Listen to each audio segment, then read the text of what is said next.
Hello, greetings, and welcome to another interview with Cuddlist. We are celebrating Black History Month this month, and we are so privileged and honored to have Junetta Everett. She is the Vice President of Professional Relations of Delta Dental of Kansas, and she is also the Board Chair of the Wichita Regional Chamber of Commerce.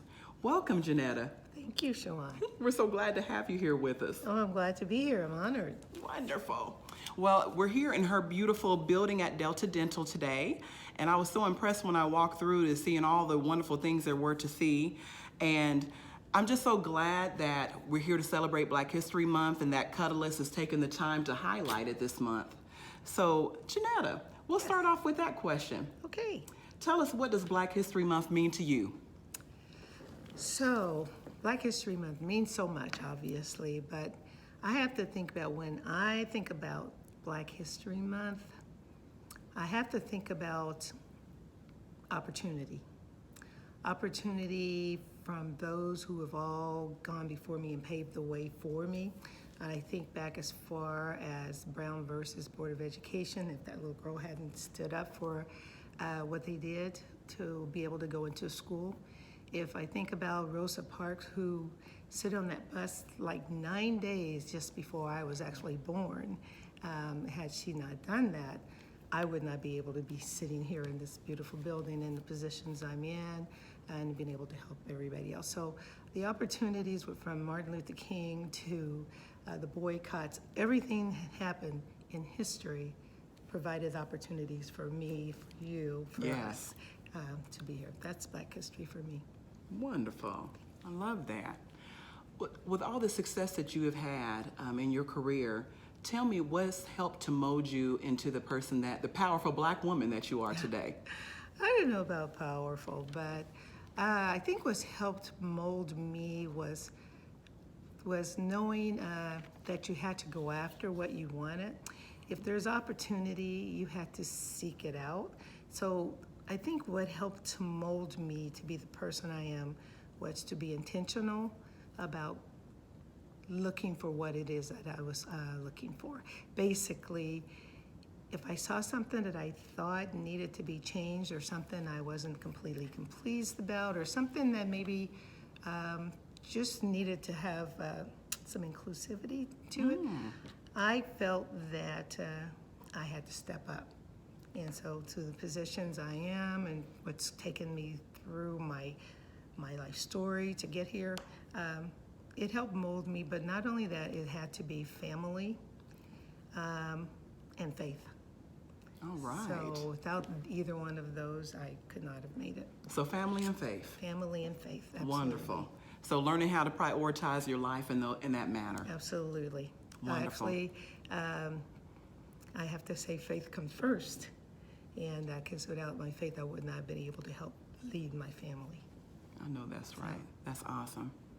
So tell me, I know earlier we were talking about how long you've been here. Can you let the audience know how long you've been with Delta Dental? Well, I am a dental hygienist by profession from Wichita State University. Woo, go Sharks. Go Sharks! And, but I came to Delta Dental of Kansas after 10 years of practice in dental hygiene, and I have been here, this year will be 33 years. Wow. So I am able to use my dental background to work in a dental insurance company and being the first African-American to graduate from Wichita State University dental hygiene program. Wow. I'm able to help open some other doors for other people, which I am just thrilled about. That is wonderful. So Wichita State University alumni, Yes. the first African-American to graduate from that program. Yes, from the That hygiene is school. amazing. Thank you. Yes, that's wonderful.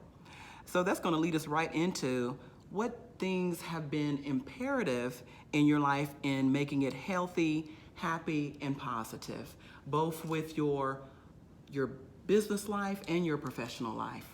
Healthy, happy, and positive. Yes. Well, I'd have to say, again, I go back to faith. Now, you think about, I may not seem to be a religious person, but I have relationships with God. Okay. So as long as I have that relationship with God, I'm going to be happy. and that's going to impact my overall health, which is actually, it keeps me positive. So let's just talk about health. There's so many things that are determinants of health. For example, even learning, literacy. Those things help a person. The more literate you are, the more you're able to understand, the more you're able to impact, the more you're able to have help people impact you as well. Okay. So that kind of impacts your overall health. But there's so many different ways to define health. Positivity, I'm just of a believer that you get nothing from being a negative person. If you are positive, it just flows like water. Like it'll flow right on, just like negativity would. So why would I want that to flow to you? So I want all the positive vibes to continue to flow. There we go. So yeah, that's kind of me. What's helped me be positive, if anything, too, is a great relationship with my husband, who's helped me throughout my entire 38 years of life. So 38 years of marriage? 38 years to the of same marriage, man? to the same guy. And 37 of those were very happy. That's pretty good odds right there. 37 out of 38. That's pretty dynamic, actually. I can't even remember any one year, so it had to be 38. So. That's awesome. Thank you. So seems to be like your faith and your family Absolutely. Has made your life in terms of your professional life happy too. Yes. My professional life, I have to give credit to many of my mentors that I've used as well.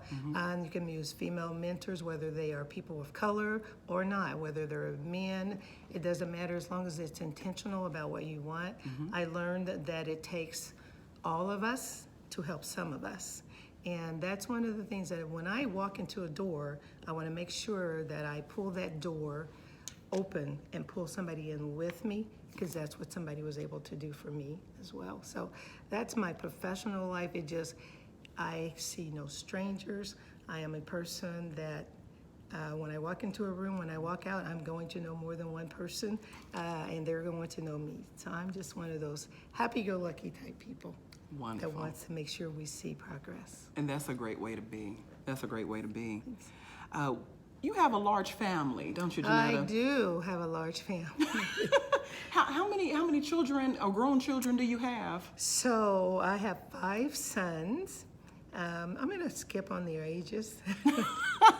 5 sons. I have 4 daughter-in-laws. I have almost 10 grandchildren. Oh, wow. So you said almost 10? Almost 10. We got one coming in July, another one. So wonderful. Yeah, and we have a very diverse family. So I love and my sons, their biggest thing that they love to do is get together, all 5 of them, and with their spouses and their partners and their children. It's just one big happy family, at least once a year at Christmas time, and then other times as much as we possibly can. Wonderful. And when you say diverse, since we're celebrating Black History Month this month, can you share with the audience, when you say diverse, how diverse they are? Yeah, so when I say diverse, they're diverse obviously in ethnicity. I have a couple of daughter-in-laws who are Caucasian. I have a son who has a partner. Okay. And so I have grandchildren, obviously, who are now mixed. Yes. But we have a ton of extended family. Like my sister's married to a Hispanic. Okay. So I have Hispanic nephews and nieces. We are just a very diverse family because we just don't see color that way. That's wonderful. I think that all comes from, I told you I was religious. My grandfather, who was a Baptist minister, came through here. Religion was just ingrained in us, so we had to try and ingrain that in our children as well. That is just the person that you need to see and not their colors. So seeing the person for who they are, not the color that they have. Absolutely, absolutely. Great.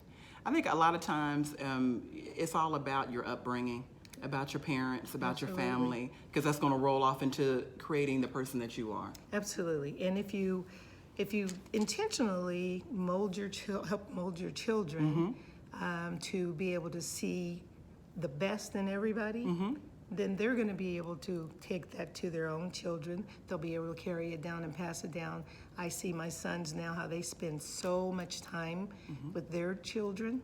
And from a professional perspective, from a religious perspective, and from a personal perspective, they all have learned how to be inclusive, intentionally inclusive. And one thing I just recently learned from a lady that came in, Miss Karen Carter, she's a diversity and inclusion director at Dow. Actually, she's the chief director at Dow. Told us that one thing you have to do is be inclusive about everything. Diversity is required. Okay. Inclusion is a choice. So you can't help it. Right now, the two of us there's so much diversity. We get the age, we have the same gender, but there's generations, there's different religions, there's size, there's so many different diverse elements. Right. But inclusion is a choice. You have to invite somebody to the party, and then you got to dance with them at the party. So that's total inclusion. That's absolutely Not just inviting them, but That's right. participating in it. and being intentionally inclusive Okay. about something. And that's something I think we as a people need to do a lot more of, be more intentional about what we are doing. Okay, I like that. Okay. So was it difficult nurturing such a large family? You know, with me being a cuddlist, that's what we do. We nurture, and you know, we love on people. That's part of what our job is. Was it hard having 5 young men, bringing them up, giving them the amount of love that they needed, giving them the nurturing that they needed, and being a businesswoman too, having all those hats, and being a wife as well? So I don't want to make it sound like it was really, really easy, because you needed support. And it wasn't hard. I did have the support of my mom when she was here, but I have to say the support I had was more my husband. My kids learned how to eat a lot of Brussels sprouts and spaghetti, because he couldn't cook. But what they learned from that is every one of them now know how to cook.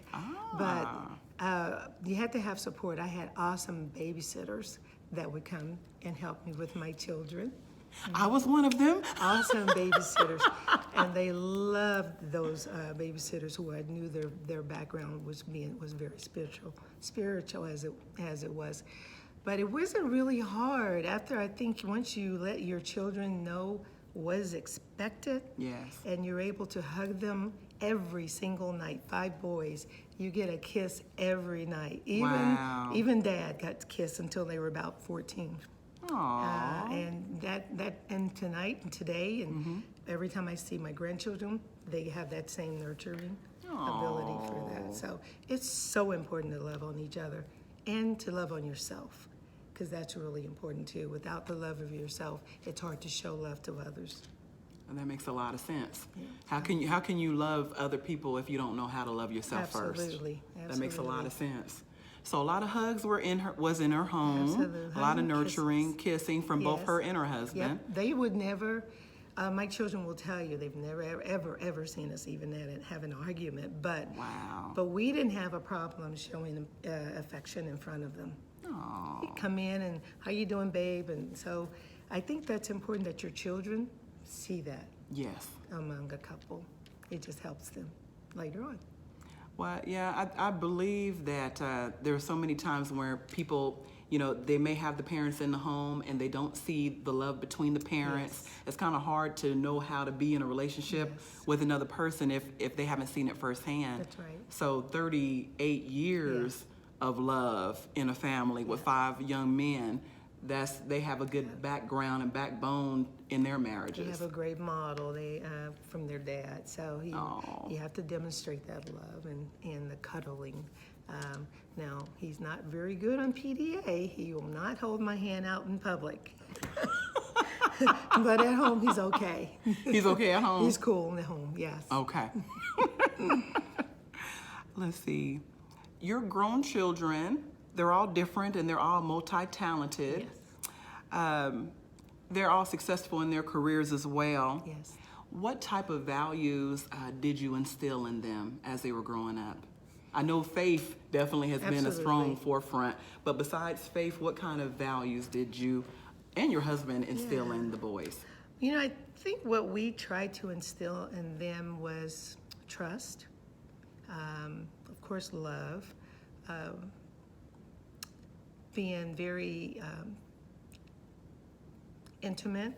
There's values that they have, not just you can't just have the trust and the love and the intimacy, but you also have to be able to think and believe. So if anything, I've recently read a book, and the thing I learned is default to truth. If you don't know for sure what some of the facts are, or you're just guessing, you always have to try to default to truth. And so we kind of tried to instill values with them, but above all, to love each other. And that's the one thing that we are very proud of, that they do love going on cruises together. They will stay up all night long debating and talking with each other.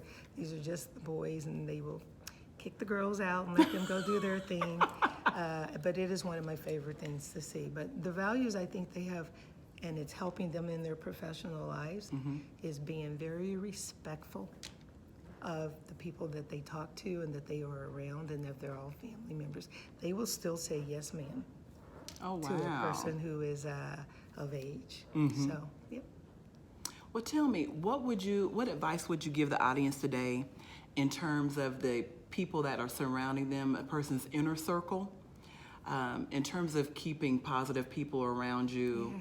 What advice would you give to the people out there making their lives more, more unity, more loving, more positive? So that's a great question. And recently, again, I was at a seminar, and it just brought it home to me, is that you have to look at the people who are around you. So I say, take a look and say, who are you around every day?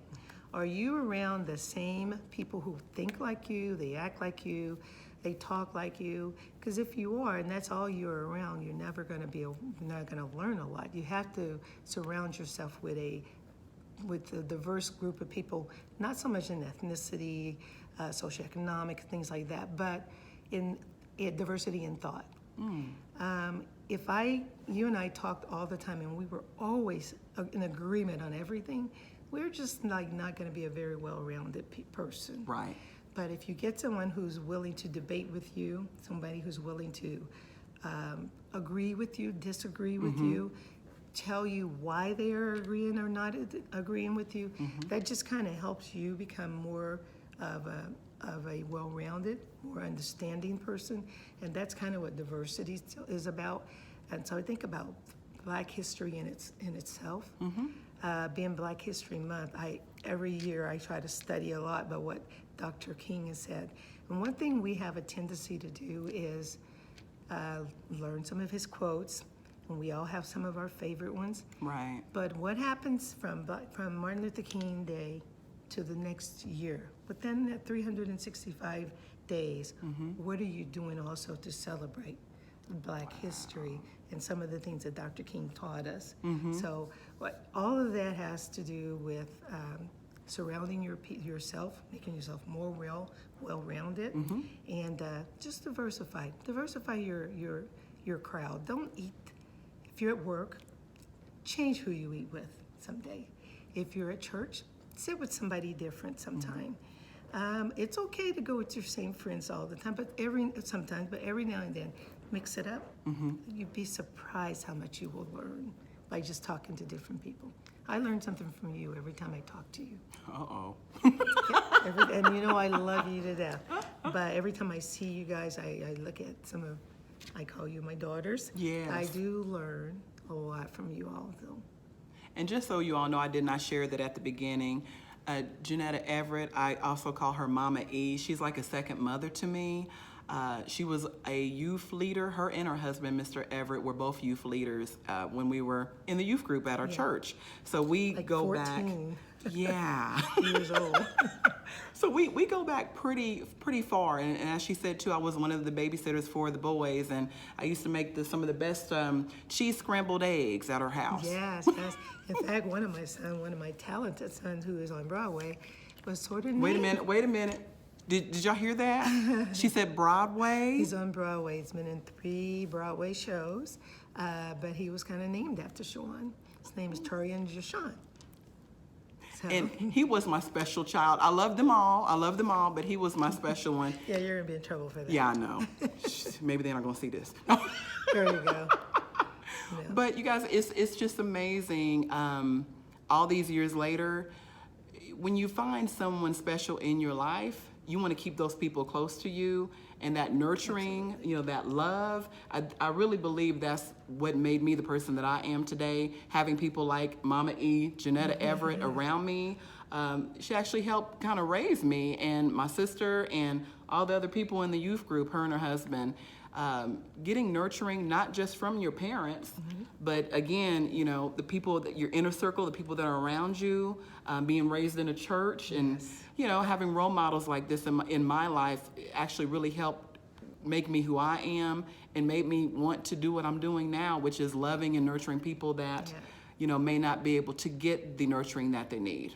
And I have to say, Sean's always been a very loving person all of her life. One thing that she does do, and I think people should always do this, is it's okay to make mistakes. It's okay to fail fast. As long as you learn from those mistakes and benefit from those. Sean's a very loving person, sometimes so overly loving that you got to watch it and say, okay, let me step back and make sure this is love.